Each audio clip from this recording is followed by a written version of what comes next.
Bismillahirrahmanirrahim. Assalamualaikum warahmatullahi wabarakatuh. Innal hamdalillah nahmaduhu wa nasta'inuhu wa nastaghfiruh wa na'udzubillahi min syururi anfusina wa min sayyiati a'malina may yahdihillahu fala mudhillalah wa may yudhlilhu fala hadiyalah. Puji dan syukur marilah sama-sama kita ucapkan kehadirat Allah Subhanahu wa taala. Dengan rahmat dan karunia-Nya kita dapat hadir dan berkunjung ke rumah Profesor Dr. Alidin Koto yang merupakan pakar politik Islam Indonesia dan juga merupakan Wakil Ketua Umum Pimpinan Pusat Persatuan Tarbiyah Islamiyah tahun 2022 sampai tahun 2027. Juga merupakan Ketua Ikatan Cendekiawan Muslim Indonesia Provinsi Riau. Salawat dan salam tidak lupa kita hadiahkan kepada pucuk pimpinan umat Islam sedunia, yakninya Nabi Muhammad Sallallahu Alaihi Wasallam. Baik sahabat Perti Riau TV, hari ini sudah hadir Profesor Dr. Alidin Koto yang membersamai kita pada kesempatan kali ini. Sebelumnya kita sapa dulu ya. Gimana nih Prof? Kabarnya hari ini Prof? Alhamdulillah baik. Alhamdulillah ya Prof, dalam keadaan yang baik. Artinya nih Prof, untuk kita bisa berbincang dan berdiskusi mengenai sebuah polemik nih Prof. Ya insyaallah. Insyaallah. Baik pemirsa, mungkin kita tahu ya bahwasanya ada sebuah polemik isu, yakninya penolakan Ustadz Abdul Somad di Payakumbuh. Nah, kita sekarang akan bertanya nih kepada Prof. Alidin Koto mengenai polemik tersebut. Karena kita tahu ya bahwasanya Prof. Alidin Koto ini adalah pakar politik Islam Indonesia. Kayaknya pemirsa Prof ingin tahu nih bagaimana tanggapan Prof sendiri mengenai polemik yang ada pada isu yang beredar sekarang ini Prof. Ya baik, ini memang isu yang sekarang sedang viral ya, sedang hangat dan sepertinya saya memprediksi tidak akan berhenti sampai di sini. Dia akan berlanjut panjang nanti setelah itu. Sebelum kita sampai ke sana, kita akan bicara dalam spektrum yang lebih luas dari kacamata akademik. Kita tidak akan langsung bicara tentang apa yang terjadi di Sumatera Barat, khususnya di Payakumbuh, karena itu sudah banyak sekali dibahas orang ya. Yang perlu kita bahas bukan itu secara khusus, tapi adalah substansi dari persoalan itu. Apa substansinya? Di mana posisi ulama di dunia praktis, politik praktis itu harusnya dalam perspektif akademik, terutama dalam perspektif kajian politik Islam. Saya ingat waktu ujian promosi doktor saya bulan Januari tahun 1995. Udah lahir belum? Belum Pak. 1995. Salah seorang profesor penguji bertanya, bagaimana menurut Anda orang mengatakan bahwa politik itu jahat? Menurut Anda bagaimana? Saya jawab, ada dua keywords apa yang disebut politik itu. Yang pertama masyarakat, yang kedua kekuasaan. Ya. Kalau masyarakat itu artinya adalah rakyat sebuah negara, kekuasaan itu adalah penguasa. Itu keywords. Apa yang disebut dalam politik itu. Nah, oleh sebab itu, bicara politik sebenarnya bicara tentang masyarakat dan penguasa, tentang rakyat dan kekuasaan. Bicara itu dalam bentuk apa? Bisa dalam bentuk pemikiran. Dia bicara tidak pemikiran dulu ya. Dan itu namanya pemikiran politik. Orang yang ahli dalam pemikiran tentang politik, membuat teori segala macam, namanya political scientist, ilmuwan politik. Dan dia bicara tentang politik sebagai teori, sebagai kajian-kajian keilmuan, juga sebagai seni juga. Kedua, ada politik dalam bentuk praktis, praktikal. Nah, orang-orang yang terlibat dalam politik praktis itu disebut dengan politikus. Politikus ya, Pak? Kalau dia satu. Oh, iya. Kalau banyak, politisi. Politisi. Ya. Nah, artinya adalah apakah bentuknya pembicaraan, apakah artinya pemikiran, tindakan yang berhubungan dengan masalah masyarakat, dengan masalah kekuasaan, itu namanya politik. Namanya politik. Nah, ketika dia dalam tataran keilmuan, jadi dia seorang political scientist, ya, di ilmuwan politik. Ketika dalam praktek, jadi dia politisi atau politikus. Yang bermain di lapangan itu politikus. Tapi yang tukang konsep di belakang itu adalah, pemikir politik, dan mereka disebut juga sebagai pemain dalam bentuk high politik. High politik itu adalah orang atau pemikiran bagaimana mempengaruhi pusat kekuasaan. Bisa mengikut kita. Nah, itu disebut dengan high politik. Sementara yang disebut dengan orang praktisi politik itu disebut dengan low politik. Bagaimana caranya mendapatkan kekuasaan? Itu politik rendah namanya. Walaupun jadi anggota DPR sekalipun itu politik rendah. Tapi politik dalam artian how to influence the power, itu adalah mempengaruhi orang ya, Pak ya? Itu politik tinggi. Nah, itu. Jadi, saya jawab pertanyaan Profesor bertanya tadi. Oleh sebab itu, politik itu perlu. Politik itu penting. Nah, dalam teori politik Islam, kekuasaan itu disebut sebagai imamah atau khilafah.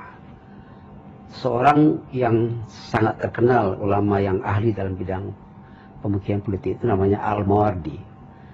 Dia mengatakan begini, innamal al-imamah, innama wudi'atil imamah li khilafatin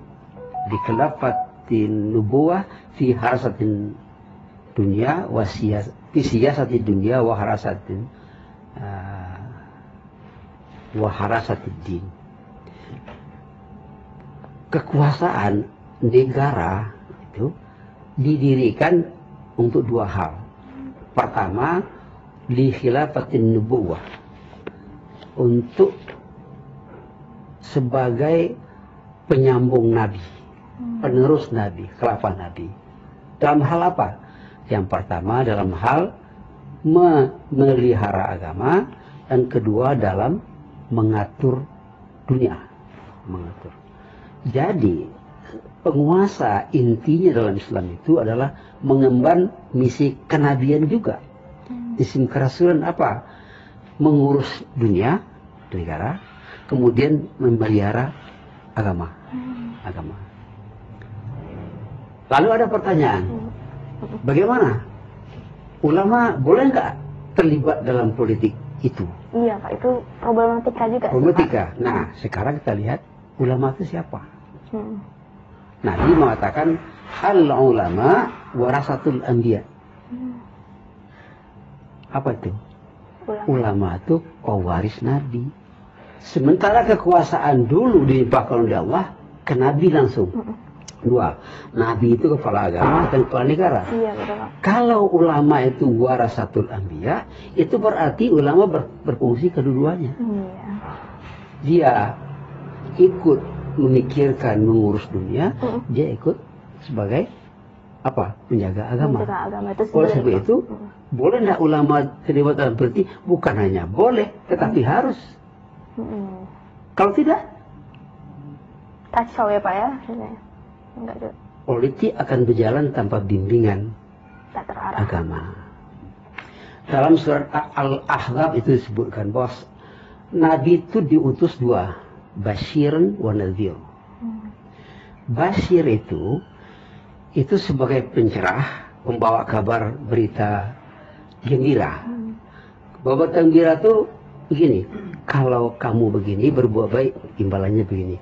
Kalau begini buat baik begini. Itu adalah motivasi. Itu memotivasi supaya manusia itu baik, menjadi baik. Tapi kalau kamu begini, kamu akan begini, kamu akan begini, kamu akan begini. Siksanya berat sekali. Itu namanya nadhirah. Nah, seorang ulama yang duduk atau berperan dalam politik, dia seperti itu, mengurus itu. Nah, persoalan yang kedua adalah, kalau begitu ulama boleh, bukan hanya boleh, tapi harus. Harus ya Pak. Harus. Dalam sejarah bangsa kita, sejarah bangsa Indonesia, Belanda dulu membagi umat Islam ini kepada tiga hal. Apabila umat Islam beribadah, itu kalau perlu dibantu, dijaga. Tapi kalau berekonomi umat Islam itu diawasi. Tapi kalau sudah berpolitik, dikat, tidak boleh kekuasaan. Nah, apa katanya? Ulama umat Islam tidak boleh berpolitik. Dan itu dilanjutkan kemudian oleh orang-orang yang bermental kolonialis, bermental penjajah, supaya ulama-ulama tidak boleh berpolitik. Akibatnya politik itu diurus oleh orang lain. Itu ya sebab muasalnya Pak. Sebab muasalnya. Berikut, kalau begitu boleh dong ulama mendukung tokoh-tokoh tertentu yang dinilai oleh ulama itu untuk jadi pemimpin. Ya, itu gimana tuh Pak? Nah, itu tadi. Yang tadi itu. Ulama itu dia melihat calon. Misalnya kalau kemarin di Indonesia ada 3 presiden kan? Iya. Calonnya. Anies, Prabowo, dan Ganjar. Boleh tidak ulama menunjukkan salah satu bagiannya? Boleh. Boleh dalam artian apa? Kalau dia tahu kapasitas, kualitas, dan integritas. Ya. Isitasnya tidak perlu dia tahu. Tapi yang integritas itu kan akhlaknya. Mana di antara yang bertiga itu, menurut pengetahuan si ulama itu yang mendekati sifat Nabi. Siddiq, tabligh, amanah, fitnah, Nabi jajarannya jujur. Kalau diberi amanah dia diberi kepercayaan dia amanah, ya kan? Nah, itu dari sekian banyak calon, ulama itu melihat ini yang paling pas untuk bangsa ini, dia boleh. Kan tadi Basyir, ya, memberi pencerahan kepada umat. Ini, itu pendapat seorang ustadz, katakanlah, seorang ustadz, ya. Itu haknya.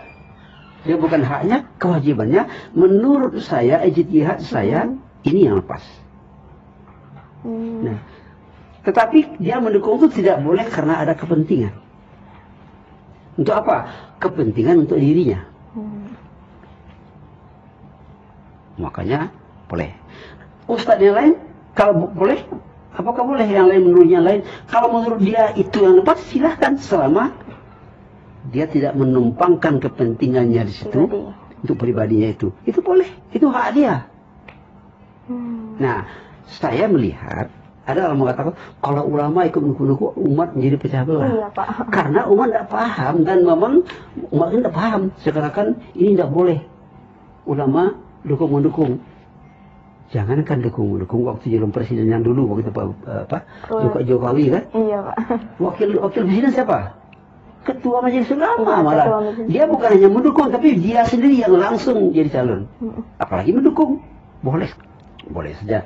Sementara dia tidak punya kepentingan di situ. Nah, ketika ada orang melarang ulama tidak boleh mengkampanyekan seseorang itu berarti membatasi kewenangan yang dimiliki oleh ulama, yang diberikan oleh Tuhan sendiri untuk dia melakukan haknya sebagai hak kewarganegaraan, hak sebagai khilafah. Itu salahnya. Itu tidak boleh. Yang tidak boleh itu ketika kita mendukung si A, kita jangan menjelekkan si B. Ketika kita menjelekkan si B, jangan menjelekkan si A. Ayo kita sama-sama menurut Misalnya menurut Pak Ustadz Gamal, calonnya ini yang paling bagus ya, rasanya ini. Tapi menurut saya yang ini, ya boleh, silakan nanti. Nanti yang terakhir silakan ngeranya pada. Jadi ulama itu menyajikan kalau ini makanannya, minunya, isinya ini. Kalau ini minunya, isinya ini. Nanti bagaimana? Nanti silahkan siapa yang memilih. Setelah duduk bersama, dipilih bersama, menyatu kembali. Itu ulama umat tidak akan pecah dengan cara. Cuma pencerdasan seperti ini yang kurang. Ya. Jadi itu pertama. Yang kedua, memang kalau menurut dalam acuan dalam politik praktis dalam Islam itu, para yuris Sunni itu menjadikan praktek politik di masa Khulafaur Rasyidin sebagai acuan. Acuan. Jadi mereka melihat apapun yang dilakukan dia ikut para nabi. Dalam urusan umat, dalam urusan apapun kuncinya musyawarah. Karena kita sekarang memilihnya pemilihan langsung. Bukan terletak di ulamanya, tapi cara pemilihan itu nggak cocok dengan negara kita, itu yang pecah belah. Jadi pemilihan langsung ini hanya cocok dilakukan untuk masyarakat yang sudah educated, yang sudah terpelajar.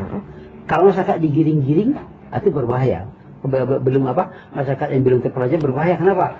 Karena para politisi berusaha membuat pengikutnya itu bodoh-bodoh. Iya Pak ya. Kalau bodoh kan bisa digiring. Iya. Nah, kalau tidak dikasih uang sedikit. Apalagi generasi muda Pak. Jadi kalian generasi muda harus cerdas secara politik. Gitu. Nah gitu dia. Jadi saya kira sudah paham apa yang saya maksud itu. Gonjang-ganjing segala macam itu dalam dunia masyarakat. Ya.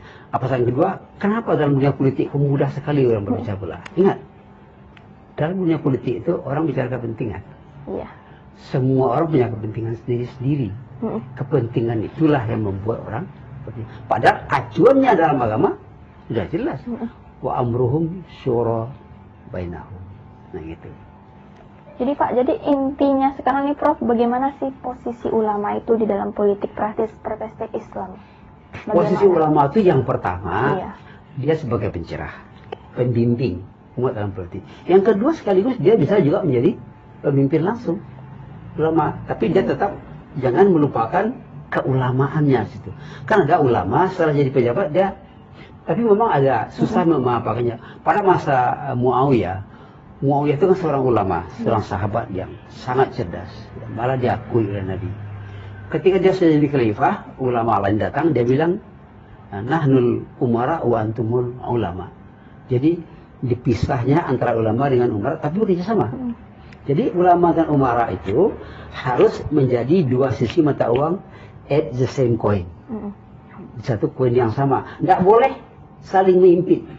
Ulama tidak menekan umara tapi sejalan seiring. Tidak boleh menjadi saling kooptasi. Itu posisi ulama. Posisi ulama itu paling utama itu adalah pencerah, penasehat. Kemudian kalau dia sendiri yang menjadi pemimpinnya, dia sendiri yang mencerahkan umat, menasihati umat, tapi bukan untuk dirinya. Untuk ke umat ya Pak? Tapi kalau sudah punya kekuasaan, kebayang.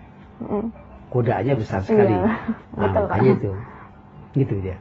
Mungkin itu jadi PR juga ya Pak ya, kalau misalnya seorang ulama itu jadi seorang pemimpin ya Pak? Iya. Jadi gitu. Jadi seorang ulama jadi pemimpin. Saya katakan begini, pemimpin itu ibarat orang berkumpul di tanah lapang. Pemimpin itu diri di atas panggung. Orang lapang di atas kan diterpa angin terus. Waktu dia muda kuat fisiknya, tapi lama-lama angin terus lama-lama dia rapuh. Makanya dibatasi jabatannya itu adalah 2 periode untuk kita. Ya, kecuali Nabi Umar bin Abu Bakar berapa tahun? Umar berapa tahun dibatasi. Ya, walaupun ke semua pemimpin itu, Khulafaur Rasyidin itu semuanya menjadi khalifah sampai mati. Tapi matinya Allah sudah menentukan batasnya, waktunya. Nah, gitu. Baik Prof, terima kasih atas penjelasan yang luar biasa. Semoga kita doakan polemik yang terjadi di Sumatera Barat bisa menunjukkan hati para pemirsa sekalian. Dan juga Prof, sekali lagi nih Prof, saya ucapkan terima kasih banyak sudah bisa berbincang mengenai hal ini Prof. Alhamdulillah. Baik pemirsa, saya ucapkan terima kasih banyak sudah hadir pada kesempatan kali ini. Saya Kausya Joner, pamit undur diri. Wassalamualaikum warahmatullahi wabarakatuh. Waalaikumsalam.